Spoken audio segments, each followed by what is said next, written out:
Qual é a função das leis na sociedade? O que significa ter virtudes? Como eu consigo agir dentro do dever moral? A moral tem relação com o direito e as leis? Fica no vídeo que tudo isso vai ser debatido. Então já curte, se inscreve no canal se você não é inscrito e fica até o fim para depois você comentar a sua opinião aqui embaixo. Beleza?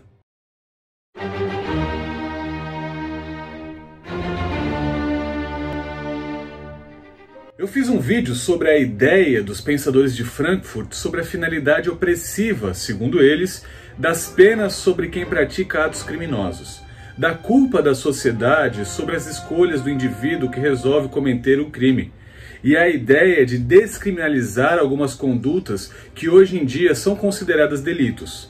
Para entender melhor como a sociedade se comporta, o que se espera de um indivíduo inserido na coletividade e como nossa liberdade controlada pode favorecer a convivência entre todas as pessoas, vamos abordar nessa próxima série de vídeos desde os primeiros registros de lei que puniam quem desobedecesse uma regra de convivência, as teses dos contratualistas sobre a origem e a finalidade da sociedade civil, os entendimentos sobre a finalidade da pena e, por fim, uma comparação e o que poderia ser feito para que a sociedade se torne menos violenta. Para isso, nesse vídeo, nós iremos voltar ao mundo antigo, mais precisamente na época em que as primeiras civilizações se formaram. Os homens viviam basicamente em aldeias, e a percepção de vida em sociedade estava apenas se formando. Até a criação da escrita, o direito era algo verbal, totalmente vinculado à tribo ou povo em questão. Sendo assim, qualquer outro indivíduo estranho ao grupo que não conhecesse o funcionamento da relação entre os membros daquela tribo não possuía qualquer direito em relação aos integrantes desse grupo. Estabelecida então a evolução da escrita, descobrimos o primeiro registro que a história possui em relação ao direito escrito, o Código de Ur-Nammu, promulgado pelo rei sumério Ur-Nammu. Esse código era predominantemente voltado para a esfera penal, manifestando assim o seu caráter coercitivo em prol da organização da sociedade, já que o homem naquela época só respeitava aquilo que ele temia. Tá, aqui tem coragem. E na verdade, até hoje é assim na minha opinião. Mas tanto é verdade que o homem só respeita aquilo que ele teme, que um dos primeiros registros de lei é o famoso Código de Hammurabi, implantado pelo rei babilônico Hammurabi, que da sua lei de talião deriva a expressão olho por olho, dente por dente, e buscava então resolver os primeiros e principais problemas que a vida em sociedade trouxe aos homens ou vice-versa. Em seus 282 artigos, o Código de Hammurabi nos apresenta inovações no que tange a diversidade de matérias de direito em um mesmo instrumento, como por exemplo o direito civil, o direito penal, direito processual e até mesmo o direito de família. Aqui nós podemos ver claramente que conforme as relações humanas começaram a ficar mais sofisticadas, foi necessário que novas regras, ou seja, leis, fossem criadas para resolver as diferenças entre os indivíduos. Avançando aproximadamente um milênio na história, desde a criação do Código de Hammurabi, chegamos à Grécia Antiga e a sua notável colaboração para a evolução do direito. São tantas coisas aqui que nem um vídeo de 3 horas eu conseguiria explicar tudo. Mas como o objetivo desse vídeo e dessa série é entender a finalidade das leis no comportamento humano, eu irei me apegar a um conceito de Aristóteles, que afirma que numa cidade formada apenas por homens virtuosos, não haveria necessidade de leis, pois a cidade teria cumprido a função de educar os seus cidadãos, tornando-os virtuosos, e os próprios homens seriam leis para si mesmos. Tanto é que ele diz: para os seres superiores não existe lei, eles mesmos são a lei. Entretanto, ele entendia que dificilmente essa cidade conseguiria cumprir plenamente a função de educar todos os seus cidadãos, fazendo que eles fossem homens virtuosos. Virtudes e vícios, para Aristóteles, dizem a respeito às nossas próprias disposições, e são formados em nós pelo hábito. Bons hábitos formam virtudes, e maus hábitos, em consequência, formam vícios. O homem virtuoso é aquele que tem em si a inclinação para agir de acordo com a virtude. E a virtude é definida por ele mesmo como um comportamento que aproxima o homem e a sociedade da felicidade. Já o vício tem como consequência a aproximação da infelicidade. Aristóteles afirma em diversas passagens que a lei deve ser elaborada tendo em vista a virtude, pois quando a lei prescreve boas ações aos homens, poderá suscitar nestes a prática de boas ações que, por meio do hábito, resultarão em pessoas virtuosas e em uma cidade virtuosa, sendo um instrumento indispensável à moral. Quando falamos de moral, sempre é interessante a perspectiva do filósofo Immanuel Kant, cuja visão não tinha mais a felicidade e virtude como meio para atingi-la. Kant falava que havia imperativos, os imperativos hipotéticos e os categóricos.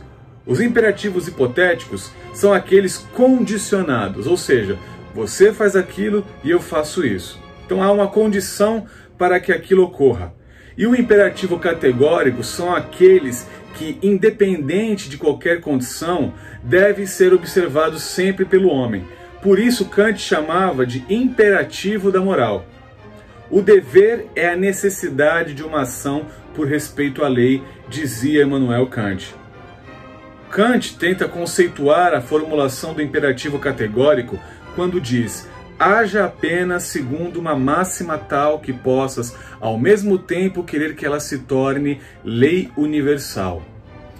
Isso então é a moralidade para Kant, agir de acordo com a lei racional que damos a nós mesmos, e que diz o que é certo e aquilo que é errado, independentemente das consequências. Eu, particularmente, tenho o entendimento de que, juntando esses dois conceitos de Aristóteles e Kant, junto com aquela velha máxima de que o homem, por vezes, só respeita o que teme, podemos fazer 3 filtros em que as atitudes do ser humano podem estar vinculadas. Essa atitude pode estar vinculada à sua virtude e condizente, então, com a moral. Por exemplo, não se apropriar de bens alheios por entender que a sua riqueza só terá o valor correto se ela vier apenas com o seu próprio trabalho. Isso é uma virtude. Uma atitude pode estar vinculada à moral kantiana, de não se apropriar de bens alheios, pois temos o dever moral de respeitar a propriedade privada dos outros.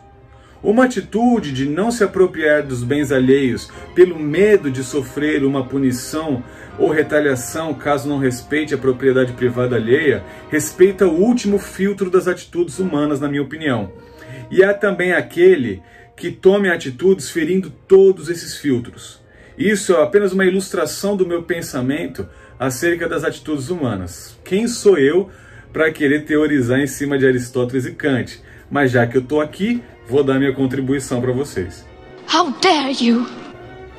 Agora, é importante a gente falar, a gente debateu aqui sobre moral, sobre os filtros.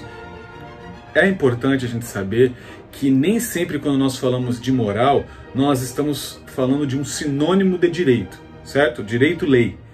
A primeira característica que difere a moral do direito, segundo Hans Kelsen, é o fato de o direito ser coercível, ou seja, tem o uso da força como aliado para o controle da conduta humana, a força essa estatal. O fato de poder usar a interferência da força em virtude da norma colocada coloca o direito acima da moral para Hans Kelsen ao se tratar de alguns fatos sociais. Além disso, segundo Miguel Reale, em seu livro Lições Preliminares de Direito, para uns a força está sempre presente no mundo jurídico. É imanente a ele e, portanto, inseparável dele. Para outros, a coação no direito não é efetiva, mas potencial, representando como que uma segunda linha de garantia da execução da norma. Quando se revelam insuficientes os motivos que, comumente, levam os interessados a cumpri-la. Para alguns teóricos, é possível detectar as diferenças entre o direito e a moral. Desse modo, pode-se dizer que o direito é um conjunto de regras dotadas de coerção estatal. São coisas impostas pelo Estado e que o seu descumprimento implica em sanções a quem o praticou.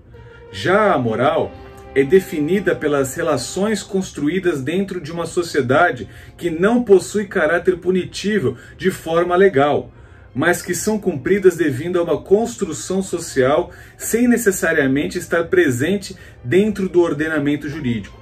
Dessa forma, os conceitos relacionam-se dentro de 3 teorias, intituladas como teoria dos círculos secantes, teoria dos círculos concêntricos e teoria dos círculos independentes.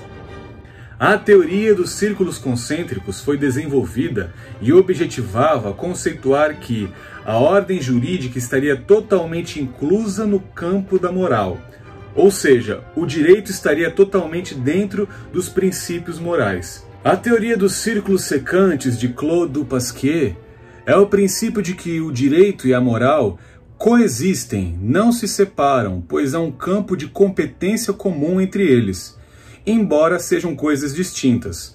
Um preceito jurídico pode contrariar a moralidade existente e acabar sendo imoral. Neste caso, ele é uma norma jurídica, mas não coincide com o conceito de moral e seria puramente, então, um conceito jurídico. Quer um exemplo disso?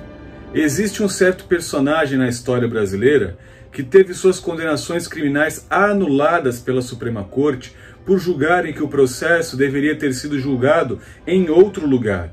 E pelo Instituto da Prescrição, não poderia então ser processado novamente pelos crimes, e acabou assumindo uma função muito importante dentro da República Federativa do Brasil. A prescrição, para quem não sabe, é o instituto que corre em desfavor do Estado ou da parte interessada em provocar a justiça, que deve agir dentro de um determinado lapso de tempo. Na sua inércia, o ordenamento jurídico prevê a extinção de punibilidade do acusado, ou seja, embora o indivíduo tenha o dever moral de ser punido, essa regra faz com que o Estado tenha certo tempo para demandar e conseguir punir. Caso contrário, será extinta a possibilidade de punição contra aquele que delinquiu. Entendeu? Nem sempre, de acordo com essa teoria, embora ande entrelaçado, o direito terá comunicação direta com a moral.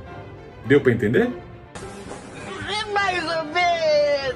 Mais ou menos. Na teoria dos círculos independentes, Hans Kelsen diz que o direito é o que está normatizado na lei, ou seja, uma norma escrita na lei. E a moral são atos que são praticados de acordo com os princípios éticos. E ainda que haja aspectos morais que sejam normatizados, direito é direito e moral é moral. Para Kelsen, o direito está acima da moral, pois é o único que não faz aconselhamentos, e sim faz uso da coerção para aplicar as suas normas. E aí? Muito complicado? Não! Eu sei que pode parecer complicado, mas é importante que todos nós possamos saber esses conceitos para debatermos o que acontece hoje em dia na sociedade com um pouco mais de propriedade, certo? E você, o que você achou de tudo isso? Para você, qual deve ser a relação do direito, das leis com a moral?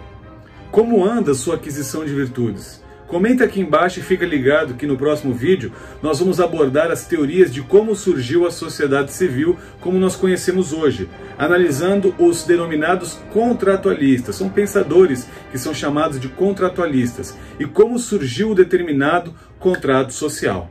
Beleza? Então, até a próxima.